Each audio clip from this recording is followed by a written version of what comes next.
You are listening to a 31 Pearls production audiobook. All rights are reserved. No part of this video or audio may be reproduced. This is part 2 of the introduction of the Kebra Nagast, translated from the Arabic texts. Here is the explanation of the reason for the transfer of the kingdom of David from his son Solomon, king of Israel, to the country of the Nagast. That is to say, to Abyssinia. When the Lord, praise be unto him, wished Solomon to build the house of the Lord in Jerusalem, after the death of his father David, the son of Jesse, who had reigned over the children of Israel.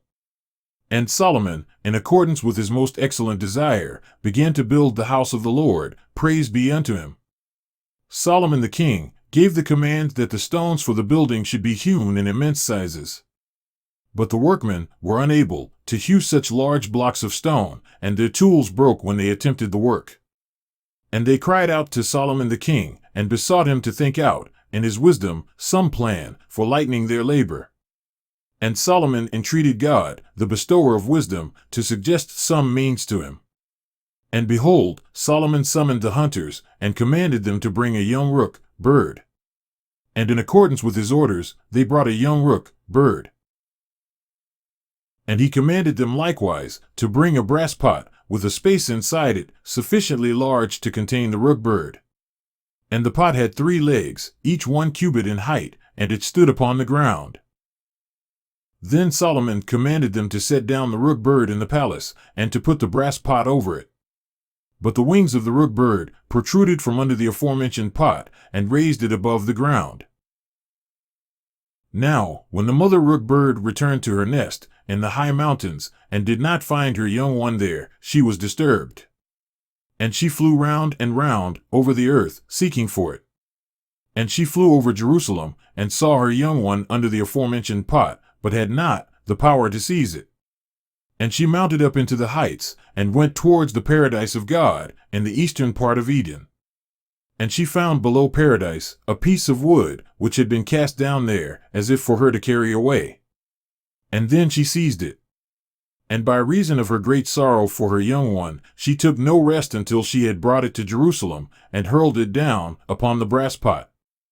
And by the might of God, a miracle took place forthwith, for the pot split into 2 halves. And the mother rook saw her young, and caught it up, and bore it off to her nest. And when Solomon and all the children of Israel saw this miracle, with a loud voice, they praised the Almighty, the governor of the universe, who had bestowed upon a bird that was not endowed with reasoning powers the instinct to do that which human beings could not do. And straightway King Solomon commanded the stonemasons to take that piece of holy and blessed wood. And, when they had marked out and measured the stone which they wished to split, to lay the aforementioned piece of wood on the place marked. And when they had done this, by the might of God, the stone split wheresoever they wished it to split. And they found their work easy. Then Solomon became certain in his mind that the governor of the universe regarded the building of the holy temple with favor. And when the construction of the temple was finished, the aforementioned piece of wood remained in the entrance chamber of the forecourt of the porch. And, as the building of the temple had stopped, the operative power of the aforementioned piece of wood came to an end. But it was still held in respect. Now God, praise be unto him, having willed that the kingdom of David and his son Solomon should be transferred to the blessed land of Abyssinia, stirred up the queen of that country to make a journey to Jerusalem to hear some of the wisdom of Solomon. Even as the holy gospel saith, the queen of the south shall rise up in the judgment, and shall judge this generation, because she came from the ends of the earth to hear Solomon. And behold, from the earliest times, the kingdom of Abyssinia was ruled over by royal princesses. And when the mother of this queen was with child of her, she saw a fat and handsome-looking goat. And she looked upon him with greedy desire, and said, how handsome the beast is, and how handsome its feet are. And she longed for it, after the manner of women who are with child. And when the aforementioned daughter was fashioned completely in the womb of her mother, She had one foot, like the foot of a man, and another, like the foot of a goat. Great and exalted be the Creator of the universe, who is to be praised. And when the mother of the queen had brought forth this extraordinary being, and had reared her, and the maiden was ready for marriage, she did not want to marry any man because of her malformed foot. And she continued in her virginity until she began to reign. And when the thought to visit Solomon, to hear his wisdom, rose in her mind, as has already been mentioned, this had already been ordained in the wisdom of God, praise be unto him, so that the kingdom of David might last to the end of the world, according to the word of David by the Holy Ghost. The Lord hath sworn a true oath to David, from which he will never turn aside. Of the fruit of thy loins I will seat upon thy throne. If they will keep the allegiance of my covenant, and of my testimony which I shall teach them, their children shall sit upon thy throne forever. And besides this passage, there are many other passages in the Psalms, and in the other books, that refer to this oath. This passage, nevertheless, showeth also that the kingdom was to be rent from the children of Israel. And since they changed the covenant, and did not observe the truth, and ceased to believe in him who was expected, God rent from them prophecy, priesthood, and sovereignty. And when the aforementioned queen arrived in Jerusalem, and Solomon the king had heard of it, and was quite certain, from the information which he had received from his spies, that one of her feet was the foot of a goat, he planned a cunning plan in his wisdom, whereby he might be able to see her foot without asking her. He placed his throne by the side of the courtyard of the temple, and he ordered his servants to open the sluices so that the courtyard of the temple might be filled with water. This was done, and the aforementioned piece of wood that was in the courtyard, having been brought there by the eagle from below paradise, was submerged by the water. But no one noticed this thing, which had been decreed aforetime by the wisdom of God. And behold, when the queen arrived at the gate of the temple, now she was riding, she found the water there. And she determined to ride into the presence of King Solomon on her beast. But they made her to know that this was the door of the house of God, and that no one whatsoever might enter it riding on a beast. And they caused her to dismount from her beast. And her servants, who were in attendance upon her, supported her. And she stretched out her hand, and drew up the lower parts of her cloak and her garments beneath it, so that she might step into the water. Thus Solomon saw her feet without asking her. And behold, she stepped into the water in the courtyard, and her foot touched that aforementioned piece of wood. And as the foot, that was fashioned like the foot of a goat, touched the wood, the might of God made itself manifest. And the goat's foot became exactly like its fellow foot, which was that of a man. And immediately she understood that mighty power that had seized her. Great fear and trembling came upon her. But she straightway rejoiced, and stepped further into the water. And at length she came into the presence of King Solomon. And Solomon welcomed her with gladness, and brought her up on his throne, and paid her honor, and permitted her to sit by his side. And the queen informed him that she had come from the ends of the earth solely to worship in Jerusalem, and to hear his wisdom. Then she asked him questions, saying, When I came to thy honorable kingdom, and dipped my foot into the water, that foot being the foot of a goat, my foot touched something that was submerged in the water. Whereupon it became straightway like its fellow foot. Thereupon great fear and trembling came upon me. And then joy, because of that which had happened unto me, through the compassion of the governor of the universe. And then she showed him both her feet. Then Solomon praised and glorified God, who alone worketh mighty and wonderful things. And he testified to her that he had only made the water in order to cause her to lift her cloak, so that he might see her foot, that is to say, the goat's foot. Then straightway he commanded that the water be made to go back to its place. And the courtyard became visible, and the piece of wood, which she had touched with her foot, stood out clearly. And Solomon related to her the story of the piece of wood. And when the queen understood the matter truly, she commanded that honor should be paid to the wood, and she decorated it with a collar of silver. And when Solomon saw her do this, he also decorated the piece of wood with another collar of silver, and assigned unto it a place in the temple of the Lord.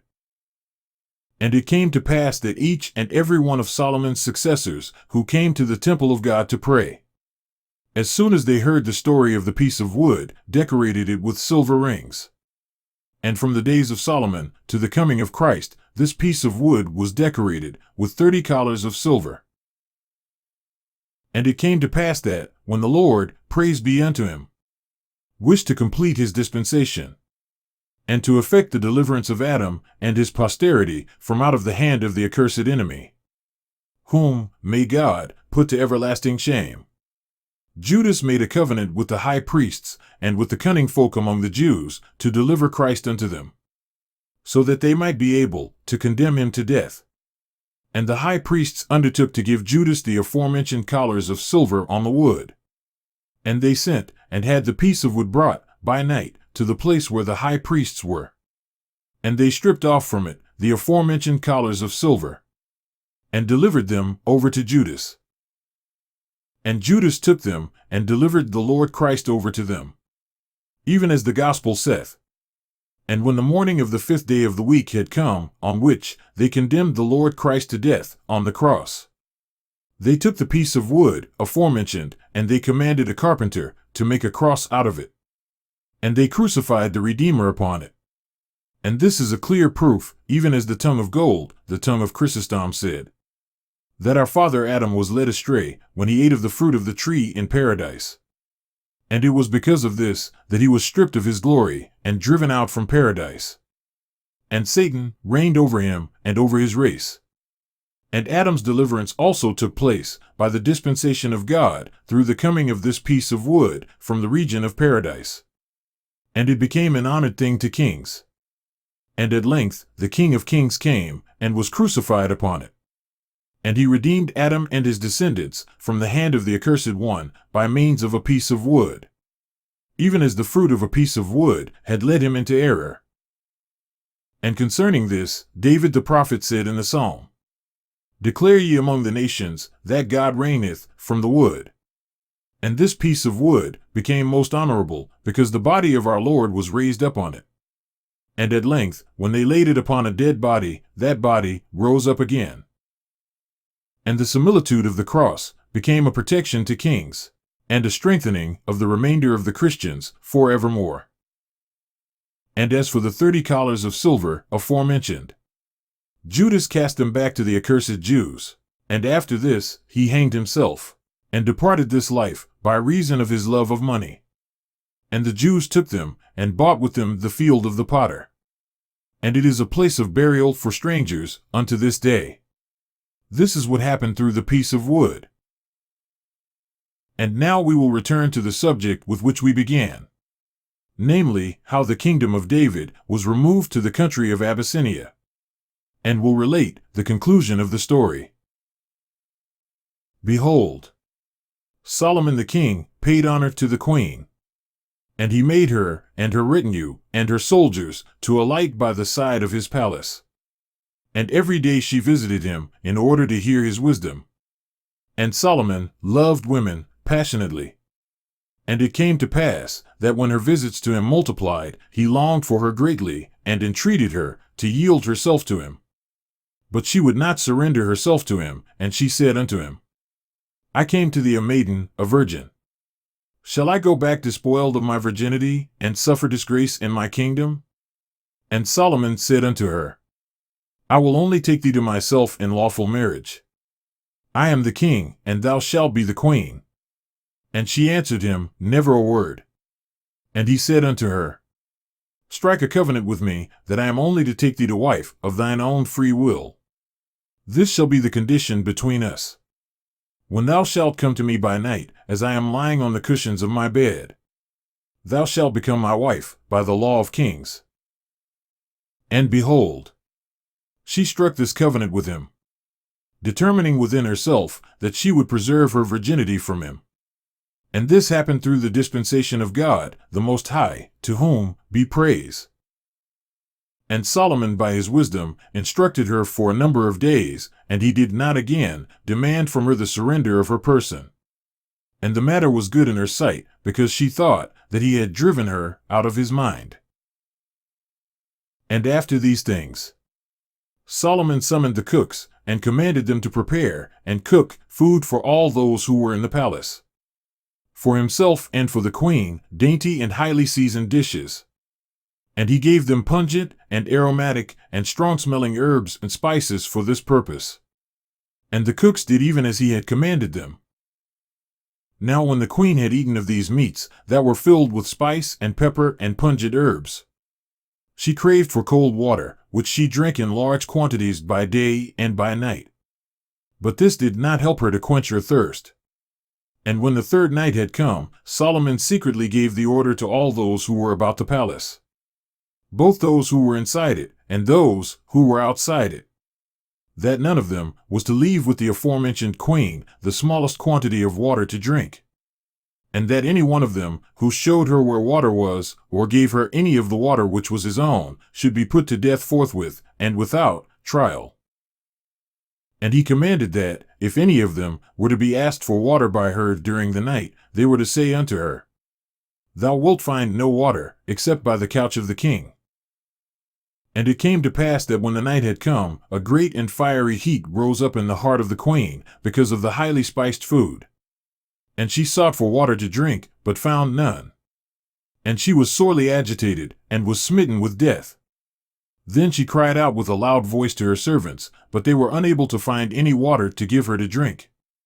Then by reason of the consuming thirst that had seized upon her, she wandered into the palace, and went round about to every one who had water therein, to find some water to drink. And every person whom she asked said unto her, Verily, by thy kingdom, thou wilt only find water to quench the flame of thy thirst, by the bedside of the king. Then the queen went back to her couch, but she could not control herself and keep still. And her spirit was about to depart from her body, and she was swooning. Then she made haste, and went to the place where Solomon was, so that she might drink some water there. Now Solomon was, in truth, wide awake. Nevertheless, he pretended to be asleep. And the queen drank a very large quantity of water and assuaged her thirst, and she recovered her spirit. And she felt that her strength was restored, after having nearly died. And when the queen wanted to return to her couch, King Solomon started up hurriedly, and seized her, and said unto her, Verily, thou hast now become my wife, according to the law of kings. And she remembered the covenant that existed between him and her. And she gave herself into his embrace willingly, and yielded to his desire, according to that which she had covenanted with him. And it came to pass, that after these things she became with child by him, and she said unto him, I am going to return to my country and to my kingdom. And what shall I do with thy child, if it be that God shall desire to give him life? And Solomon said unto her, If God doth will this thing, and thou dost bear to me a man-child, so soon as he hath reached man's estate, send him to me, and I will make him king, and thy kingdom shall be his. But if thou dost bear a woman-child, let her stay with thee. And the queen said unto him, If I send thee thy son, how wilt thou be certain that he is thy son? And Solomon gave her his ring, and said unto her, Guard carefully this ring, and covenant with me that thou wilt not, in the smallest degree, break the conditions of the true and righteous covenant that existeth between us and God, the governor of the universe, the God of Abraham and Isaac and Jacob. The God of my father David shall be the witness between me and between thee. And when thou dost send my son to me, give him my ring, and let him wear it on his own hand. And I shall know that in very truth he is my son, and I will make him king, and send him back to thee. And she accepted from Solomon this just covenant. And he and the queen took farewell of each other. And she set out with her retinue to go to her own country, surrounded by the peace of God. And behold, on her arrival in her own country, the queen fulfilled the number of her days. And she brought forth a man-child. And she rejoiced with an exceedingly great joy, and she called him David, according to the name of his grandfather. And she had him reared in great state and splendor. And when he had arrived at manhood's estate, he was hale, and strong, and wise, and understanding, like his father. And it fell out on a day that he spake unto his mother, and said unto her, O my mother, who is my father? Did he, peradventure, die during my childhood?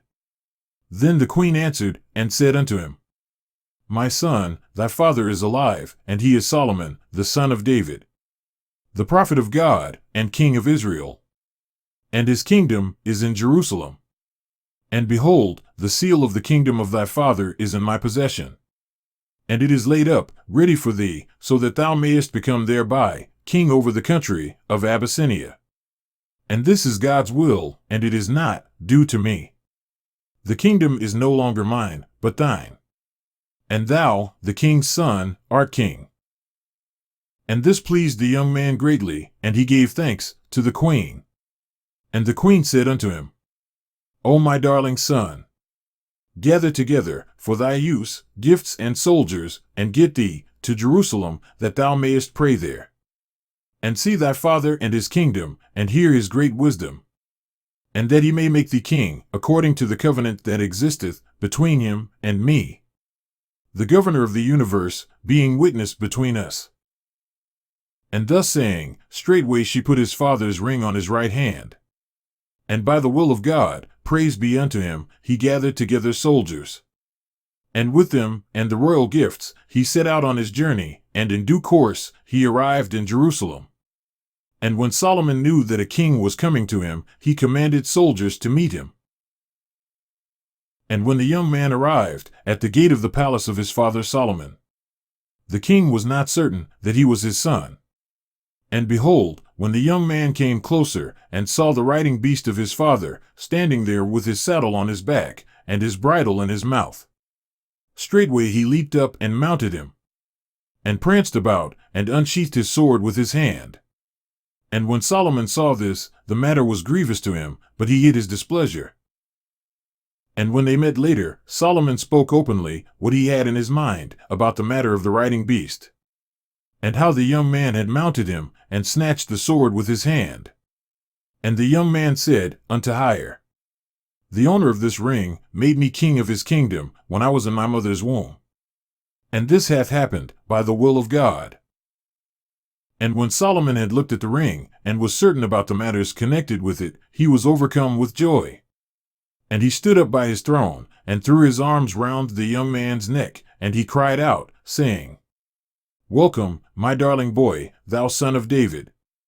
And straightway he put the crown of his father David on his head, and made him to sit upon the throne of David his father.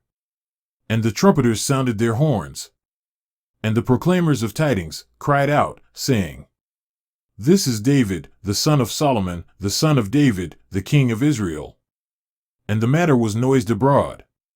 And the rumor spread about among all the tribes of the children of Israel that the son of Solomon, the son of the queen of the south, had come to his father Solomon, and that Solomon had made him ruler over the kingdom of his father David, and had crowned him king, and had seated him upon his throne.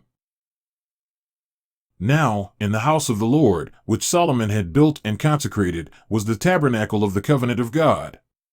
And inside it were the 2 tablets of stone that had been written by the finger of God, and the rod of Aaron, and the pot of manna. And this tabernacle was covered with plates of gold, and was draped with draperies of cloth woven with gold. And a miracle, which was seen by all the people of Israel, was wrought, whensoever the priests prayed.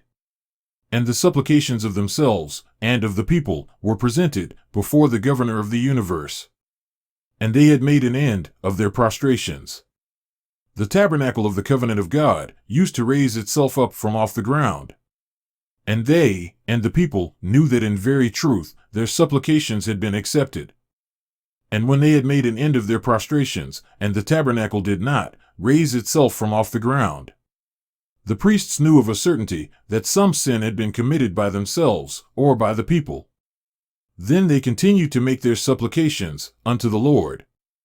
And at the same time they searched out him that had done wrong, and they punished the guilty one.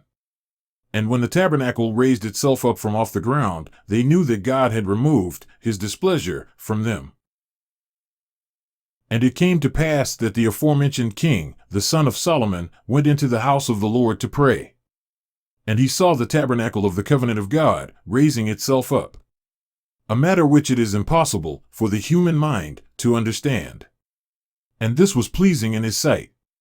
And he determined to carry off the tabernacle of the covenant of God to his own country. And he broke the matter to his begetter Solomon, the king of Israel, and he said unto him, I am going to carry off the tabernacle of the covenant of God to my country. And Solomon said unto him, O my darling son, thou canst not do this. Behold, there is no one, except a priest, who can carry the tabernacle. And whosoever toucheth the tabernacle, except the priests, his soul departeth from him immediately. Moreover, the children of Israel have no protection whatsoever against their enemies, except the tabernacle of the covenant of God. But these words did not satisfy him, and he said unto Solomon, I ask of thee neither gold nor silver. For in my country men gather in heaps gold from its earth. I ask from thee nothing but the tabernacle of the covenant of God, so that it may protect me on my journey, and may be a support for my kingdom, and for my soldiers, and my country. And Solomon said unto his son, O my son, if it be the will of God, the governor of the universe, that thou shalt take away the tabernacle with thee, it will be an easy thing for thee to do so. But when thou carriest away the tabernacle, do not let me know about it. And when thou goest away with it, do not bid me farewell. For, behold, without doubt, the priests and the elders of the fortress of Israel will make me to swear an oath by the name of God concerning this matter. And when I have to swear an oath by the name of God, I must swear what is true. Then the young man summoned to himself secretly a workman, who made a wooden case of the same length and breadth and depth and shape as the tabernacle. And then the young man killed him by night. Then he brought in other artificers, and they overlaid the wooden case with plates of gold, similar to those that covered the tabernacle. And he treated those men even as he had treated the carpenter. And then the young man covered the case with draperies, into which gold had been woven. Now whilst he was making his preparations for his departure, Solomon the king knew nothing whatsoever about them. Then the young man summoned to him 4 of the priests who could be trusted. And he made them believe that he had done so in order to ask them to pray for him before his departure. And he gave them much gold to pray for him. And he bribed them to assist him whensoever he needed them. And when the night of his departure had arrived, these priests came to him in order to bid him farewell. And he took them into his own apartment so that they might pray for him. And when they had entered and were in the apartment with him, he bound them in iron fetters for the night, and commanded his soldiers to mount and depart without sounding the trumpets. Then he took with him a company of his servants who were carrying spears in their hands. And he took those priests whom he had bound with iron fetters for the night, so that they might not escape. And he went into the house of God. And he commanded the priests who were with him to carry away the tabernacle of the covenant of God. And then he deposited the case, which he had made to resemble it, in the place thereof. And he went forth by night, having with him the tabernacle, which was carried by the priests. And he neither bade his father farewell, nor allowed him to know of his departure. And this happened by the dispensation of God the Most High, praise he unto him, for the protection of the holy tabernacle of his covenant, so that it might abide forever, even as the Davidic kingdom. For even so did God make the promise to David that the offspring of his loins should sit upon his throne forever. And in this manner, enveloped in the protection of God, did the young man set out on his journey. And it came to pass that when the morning had come, the children of Israel and the priests went into the house of God, according to their wont to pray. And it came to pass that when the priests had made an end of their prostrations, and had presented their supplications unto the governor of the universe, the tabernacle did not rise up into the air, and it did not stir from its place. And they said, Behold, some folk have sinned. And they ordered fasting and prayer for 3 days. And they searched among the people to find out who had committed sin and folly. But they found no guilty person. And after this, the priests went up to the tabernacle.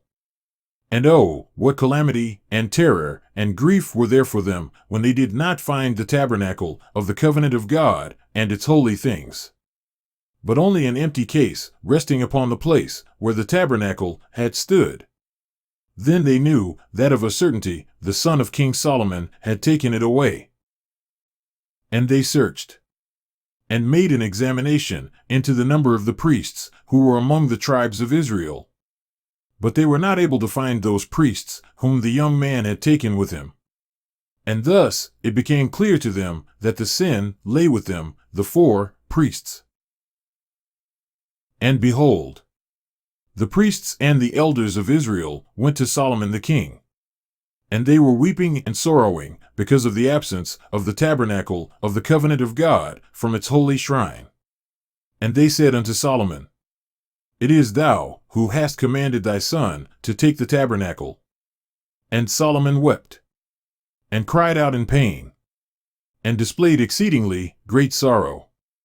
And he swore an oath to them, saying that he had not given his son permission to do this thing, and that he had not bidden him farewell, and that he knew nothing whatsoever about his departure or when it took place. And the priests and elders answered, saying, May the king live. If this thing hath taken place without thy wish, and without thy permission, dispatch thou with us armed soldiers, that we may pursue him, and take from him the holy tabernacle of the covenant of God, so that we may bring it back to his sacred house. And Solomon gave them soldiers, and money, and provisions. And they set out in quest of the young man. And they rode on their way continuously for 40 days. And they found merchants riding towards them on their return journey. And they inquired of them concerning the tabernacle, and whether they had seen it. And the merchants answered them, saying, We have seen a great king, and his numerous soldiers, and the box of the covenant of God was with them. And they were traveling along, like the clouds, when they are driven before the attack of mighty winds for a very long distance at a time. And the natives of the villages, through which we have passed, informed us that they traveled each day the distance of a 40 days' journey. And they returned defeated and disheartened, and weeping and regretting. But regret in no way helped them. And behold, the young man arrived in his country safe and sound. And his mother met him, and she abdicated in his favor. And he rose up as king on the throne of David his father. And the kingdom of Abyssinia belonged to the throne of David forever and ever. And the tabernacle of the covenant of God remained therein.